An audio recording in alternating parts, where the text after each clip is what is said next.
kelin tez ovqat solib qo'ying. Bola uxlayotgandan foydalanib, bilib ishlaringizni tez qilib qo'ying, xo'pmi? Oyijon, shu siz bitta gapim bor edi.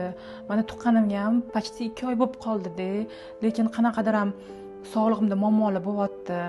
Ginekologga borsammikan? Ha, endi kelin poshsha tuqqandan keyin shunaqa-da, bittasi tug'imi deysiz. Hammada xuddi shunaqa bo'ladi, bitta sizda emas. O'zi o'g'lim shundoq ham sizni tug'ishingizga qancha puli kirib ketdi. Yana raddomdan chiqqungacha ham ayiq-payiq sharpar deysizmi?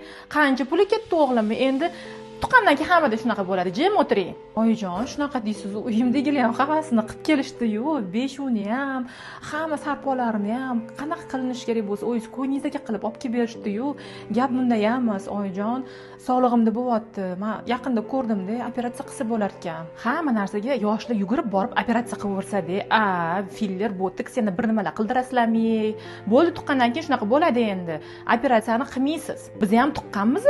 Hamma ishlarni indamay qilganmiz, nolimaganmiz, sharoitimiz bo'lmagan. Siz sharoitingizni qarang. Avtomat mashina deysizmi, sushilka deysizmi, robot pilissos deysizmi? Hamma narsangiz bor-ku. Hech qanaqa operatsiya yo'q. Operatsiyani yugurib borib qilib oladigan kelinim yo'q meni. Tushundingizmi? Ana Go'zal O'ralovning darslarini ko'ring. Operatsiyani qanaqaligini, nimaligini tushuntirib berganlar. Tем более operatsiyadan keyin siz hali bittagina bola bilan o'tib ketmaysiz, ikkinchi, uchinchi bolani tug'ish kerak. Uni qanaqa tug'moqchisiz? Xo'p, oyijon, unda nima qiling? Maslahat bering, o'shani qilaman. Mana bitta Instagramda kommentariyaga operatsiya so'zini yozing. Kelin, o'g'limning pulini behuda ketkazmang. Hamma narsani bilib olasiz. Men